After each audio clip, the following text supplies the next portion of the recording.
and welcome back to my channel, Making It Fabulous with Colleen.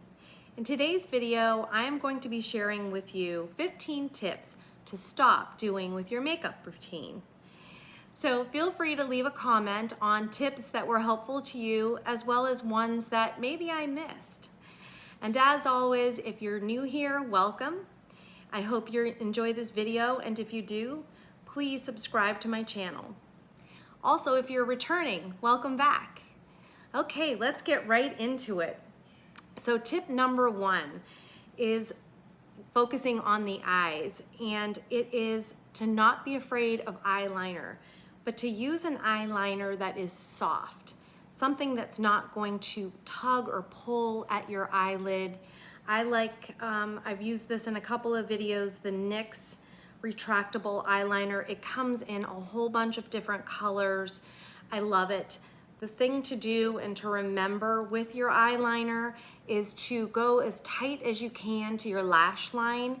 And if you can't get tight enough, or if you feel like you're not getting a nice even application, take a smudge brush or a very small brush like this and just go over it very gently and smoke it out a little bit. You don't want any harsh lines with your liner, and if you think that you are getting harsh lines, definitely take something and smudge it. Now, if the eyeliner dries before you can do that, definitely go over it even with a darker shadow and just smudge it out. So make sure, again, there's no white line between where you've applied your eyeliner and your eyelash line. So sometimes people tend to just put it on without really looking in a mirror. So take a close look at your eye and make sure that it is smudged out. So that's tip number 1. Tip number 2, staying with the eyes, is to make sure that you don't apply too much mascara. I like to go in, this is a really good product for me. I like to go in with only 2 coats of mascara. So I will put it on one side and then go to the other and then come back usually, but no more than 2, because otherwise it will be clumpy. And if you do get clumps, get rid of them. I have this little comb that I use, and I use it quite frequently, and just comb through those, make sure that they're not clumpy, because it just really ruins the eye look. So try that. Okay, next up, staying with the eyes, make sure that you use an eye shadow primer. I have used a number of times in my videos the e.l.f. eyeshadow primer as well as the Milani. I like the Milani a little bit better because I can just put it on my finger, and I only use about that much for both lids. I typically will kind of go like this and then just pat it on. So make sure that you use it. It really helps to provide a nice canvas for your eyeshadow to go on. So don't be afraid to use an eyeshadow primer. Some people think, oh, I don't need to use that. My shadow goes on well. Well, I'll tell you, it definitely lasts a little bit longer, and like I said, it definitely applies better. So one more thing with the eyes. If you've heard of the makeup hack about your eye or your mascara starting to dry up, and to add a little bit of water or even a little bit of face oil, don't do it. Do not do it. Go buy another mascara, because that can really cause an infection. It can really irritate your eyes. So it's really not worth trying to mess with it. Just go get another mascara, okay? The next tip is, and I'll move on to the lips. The next tip is to moisturize your lips the first thing you do with your makeup application. There's a couple that I like.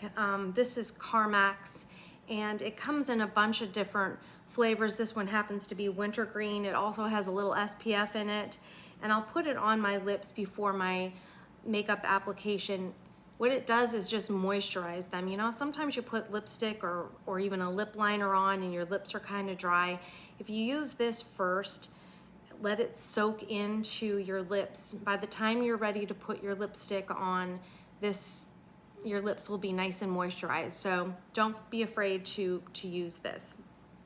And typically what I'll do is at the very end, after I've finished everything, I've done the facial mist, the last step, putting my lips on, I will wipe anything that's left on here off, unless I'm using a gloss, but typically that just gives that little bit of moisture for your lips. Next, this is a ColourPop Lippy pencil. And oftentimes people say, well, I don't need to use a lip liner. Well, consider using a lip liner, because as you get older, you definitely have those fine lines around your lips, and a lip pencil will definitely help with that fading or bleeding, I should say. It will help with the bleeding, and it really gives a nice outline to your lips. If you have really thin lips, a lip liner, if you go a little over your lip line, it can make them look a little bit bigger. Sometimes with the lip liners, I will just do this and I'll even fill in the whole lip. And often, always, I will go around my lip and just blend it all in so that there is no harsh line. And then I'll just put a gloss on it, and it could be this Carmax, it could be anything, but these lip pencils, most of the time, they are a little long lasting and you can use them as a lipstick and it will stay a little bit longer. So that's just a little trick on that. Making sure though that you do blend that lip liner, that will help to keep it in. Another trick with your lips is to put the lipstick on. I don't have a lipstick here in front of me, but put the lipstick on and then take a Kleenex and blot it off, take the most of it off, and then reapply it. It will last a little bit longer. So another little tip. Okay, next up is your face. So just like your eyes, and don't forget the primer for your eyelids, don't forget the primer for your face. These are just a couple, they're both e.l.f. I have a bunch of different things. I'm starting to really like this e.l.f. Whoa Glow. It is provides a SPF 30. It does have a little bit of a glow, so when I use this, I typically will use it with a matte foundation so that it kind of balances it out a little bit. But I really like this. Any kind of primer will really help, and it helps just like that eye primer. It will help the longevity of your foundation as well as how you apply it. However, when I apply it, I let it sit there for a while. I'll start with my eyes and then come back to my face. Give it a chance to really soak in. That's, I think, one of the most important things. Sometimes people will say, they get pilling or their foundation didn't go on smooth. It's probably because you didn't give it a chance to really sink in. And if you still feel like you have too much glow from either one of these or your primer, just take a Kleenex and just pat it on your face. Don't rub it, just pat it and get the excess shine off of there. Okay, let's see what else I have on here. So kind of an overall thing. This goes for not only the face, but the eyes, blush, bronzer, anything. Don't overdo it. So oftentimes with my foundation, I will put it on the back of my hand and I will pat it in first, or even pat it with the brush so that I don't put too much on. A lot of the applicators, it could be a dropper and people will put it on like that. I don't usually do that because I don't want to put too much on. So control the amount of product that you're putting on your face. That goes for everything. That goes for concealer. I'll put that on the back of my hand and then just dab it in. And you can always build, but it's hard to take it back. One of the most important tips, I think, is to make sure that you are not using makeup that is old. And you know, they say that you should replace your lipstick every 2 years. You should replace your mascara every 3 months.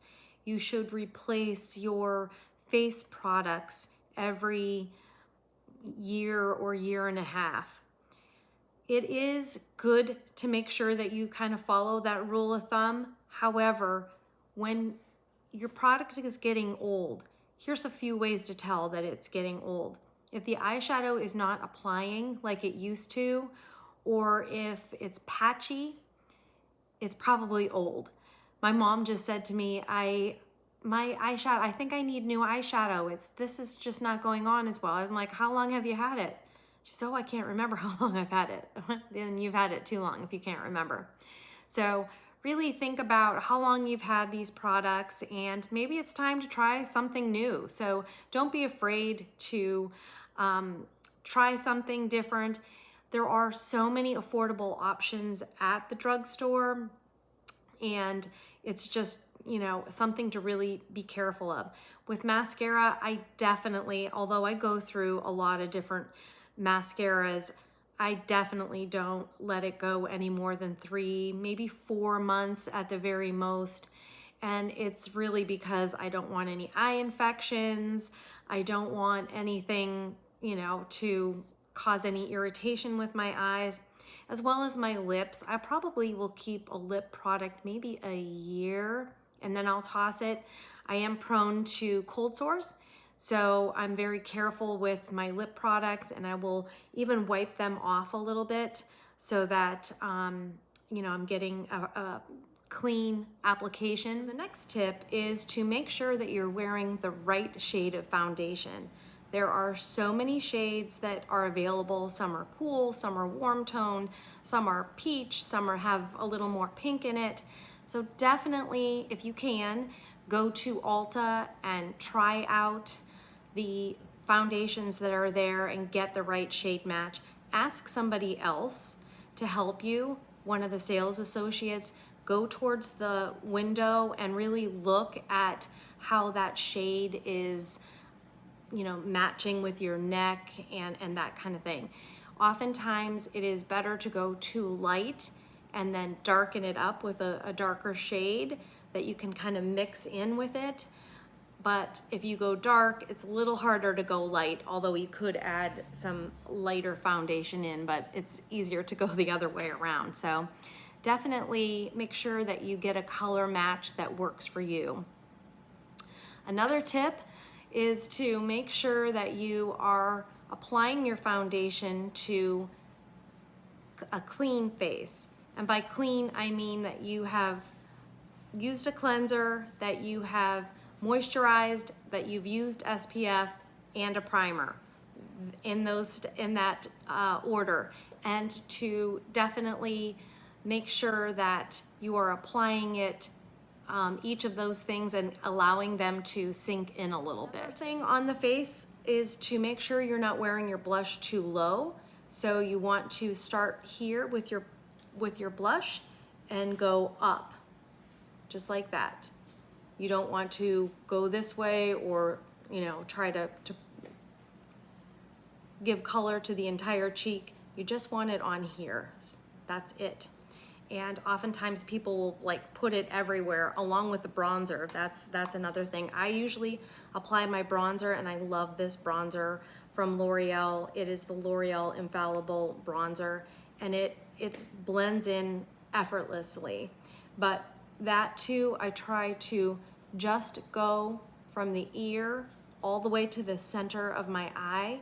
And another tip, that's it for the face. Another tip is to play up either the eyes or the lips, not both. So if you're gonna wear a red lipstick, don't put crazy colors on your eyes and vice versa. Only play up one at a time. That's a big one, because otherwise you might look like a clown. Okay, and then lastly, make sure that you blend. And I mean that with the eyeshadow, I mean that with just about everything.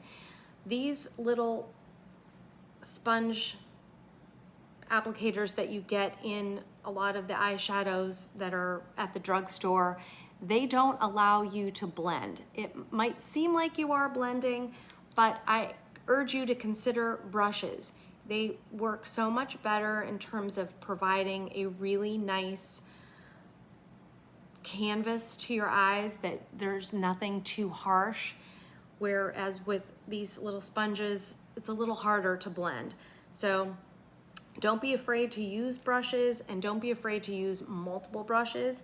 I am going to be doing a video on where to use what brush. So a good rule of thumb is the bigger the brush, the lighter the eyeshadow that you use with it.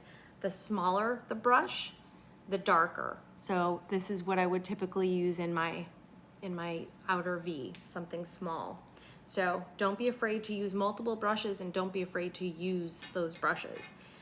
You've maybe seen this sponge in a lot of my videos, and I love this sponge so much. I have a bunch of different types of sponges. I have some from Real Techniques, and I have the Beauty Blender, which I like all of those. This one is called, I think, Beaky Sponge. And you get 2 of them on Amazon, and they're pretty inexpensive. I think for 2 of them is like $10 or something.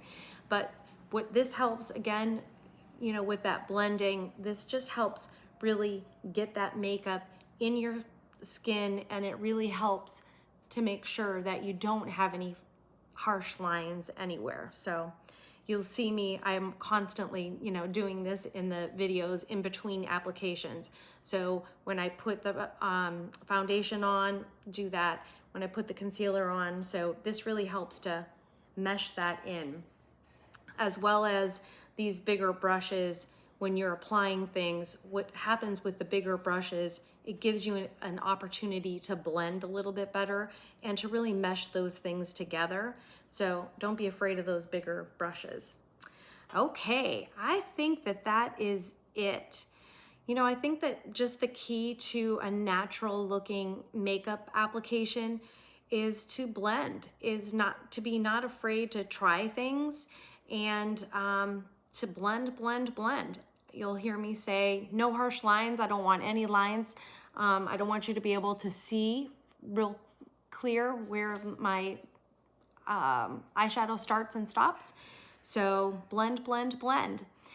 Please leave a comment below. Let me know if any of these tips have been helpful, which ones you might want to be trying in your next makeup application, as well as if you have any tips that maybe I missed. Leave a comment below and let me know, and our viewers see them as well. So I hope you have a great day, and I look forward to seeing you in my next video.